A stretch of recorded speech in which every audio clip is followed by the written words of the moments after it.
Senhor Presidente, senhoras e senhores deputados, no PSD somos acérrimos defensores da democracia constitucional, com separação e limitação de poderes, um Presidente eleito diretamente e suprapartidário, um Parlamento plural, um Governo com legitimidade democrática maioritária, mas também com tribunais independentes e uma administração pública, em que o critério do interesse público e a capacidade técnica predominem.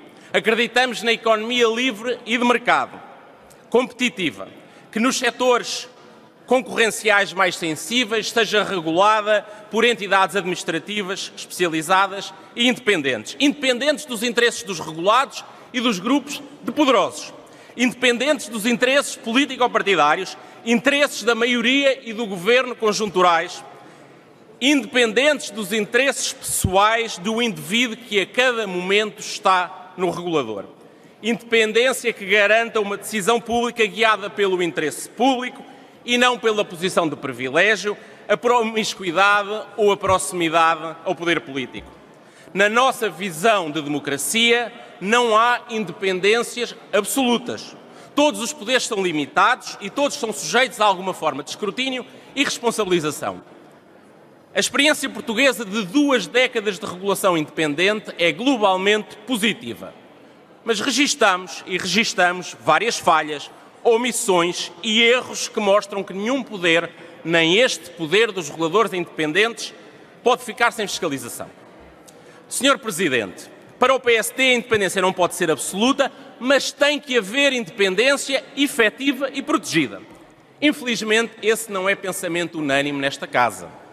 Do lado da extrema-esquerda, Bloco de Esquerda e PCP não aceitam a liberdade económica, quanto mais a concorrência, mesmo que regulada. Preferem o centralismo dirigista sempre comandado pelo partido. O partido no princípio e no fim de tudo. Pior, esquecem as lições da história, dos desastres de supostas democracias efetivamente totalitárias, em que a liberdade e o bem-estar dos povos foram arrasados por tiranias de supostas maiorias ou populismos demagogos. Sim, explique, Sr. Deputado João Oliveira. Podíamos ir lá atrás e lembrar-nos como na Grécia Antiga o Sócrates, bom, foi assassinado, ou como depois da Revolução Francesa foi lançado o terror. Mas podemos vir para Portugal, para o pós-25 de Abril e lembrar aquilo que na altura se chamava sovietização, mas hoje se pode chamar chavização ou venezuelização do nosso país que tentaram no verão quente de 75. Mas o Partido Socialista, o atual, aliás, tal como o do Sócrates, mau, que no fundo é o mesmo, são praticamente os mesmos a dirigi-lo e da mesma maneira.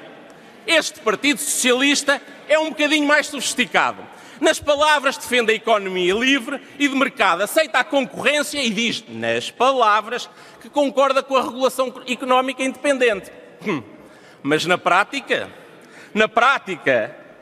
na governação do Estado e dos poderes políticos, este Partido Socialista o que faz é alimentar e viver dos privilégios, da gestão da proximidade do poder, da fragilização das instituições independentes e começa logo pelo Executivo, que aqui não está hoje, é pena.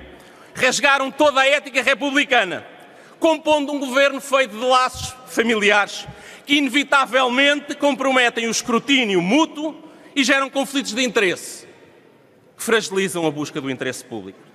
Mas segue-se na reiterada e sucessiva prática socialista de nomeação, como temos visto, sucessiva de dirigentes partidários ou familiares para os mais diversos cargos de topo na administração pública e nos reguladores independentes. Não nos esquecemos e não nos esqueceremos da tentativa de nomear um deputado socialista sem a mínima qualificação técnica para a frente do regulador independente. Sim, pela mão do Partido Socialista, outra vez e sempre do Partido Socialista, vivemos hoje em Portugal um novo tempo de ameaça à independência das instituições, em especial dos reguladores e supervisores independentes. Foram os ataques ao Conselho das Finanças Públicas. Sim, senhores deputados, isso é que é uma vergonha. Com deputados socialistas que foram de ameaçar a extinção a recusas de designados propostos por entidades independentes. São as cativações de Costa e de Centeno, que, segundo os vários e todos os reguladores disseram à Assembleia da República, os impediram de fazer ações de inspeção, ações de fiscalização que estavam planeadas. Foi a perigosa interferência do Governo Centeno e Costa na política de provisões do Banco Central, que é essencial para dar uma garantia segura e duradoura à sua função estabilizadora. São as exigências de prévia autorização do Ministro das Finanças para as mais básicas contratações e recrutamento de especialistas pelos supervisores.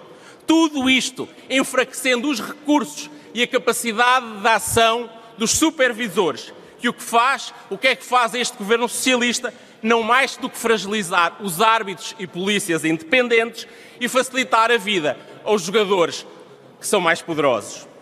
Senhor Presidente, temos também a CRESAP, criada para ser independente. Primeiro, desqualificaram-no, pondo pessoas à sua frente que nem sequer sabiam que deviam agir de forma independente, disseram aqui no Parlamento.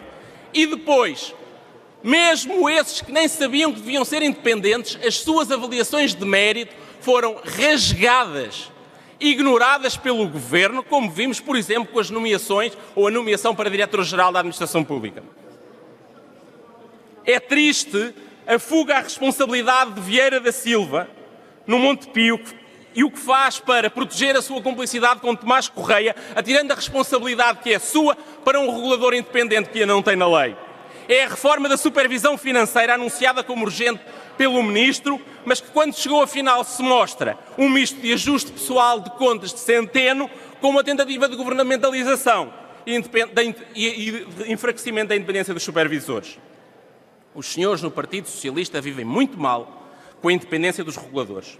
Nós no PSD preferimos lutar por ela, pelo mérito e o interesse público como critérios de decisão. Na legislatura passada criámos a lei quadro das entidades reguladoras. Na atual fizemos várias propostas contra essas cativações, as dependências ministeriais, as tentações sobre provisões, os conflitos de interesse e a governamentalização. Sempre chumbados pela esquerda. Sempre chumbados por essa esquerda que não quer e não respeita a independência. Neste debate, aproveitamos para reforçar o apelo à independência. Agradecemos ao CDS por ter trazido esta proposta, por ter apresentado também a proposta de nomeação e de intervenção pelo Presidente da República, uma proposta que, é verdade, tendo vindo do PSD, são muito bem-vindos à sua perfilhação. É uma proposta importante, tem, é verdade, limites e dificuldades constitucionais, indiscutíveis. A especialidade serve também para cuidar de problemas como desses ou outro, como se abandonar erradamente a proposta faz do CDS, que a condenação por prática de crimes no exercício das funções seja causa de extinção do mandato. Senhoras e senhores deputados, termino dizendo: há hoje em Portugal um problema socialista de desrespeito da independência das instituições. Vivem mal com essa independência. Nós no PSD não só vivemos bem, como a queremos e a valorizamos e sabemos bem como ela é importante para Portugal.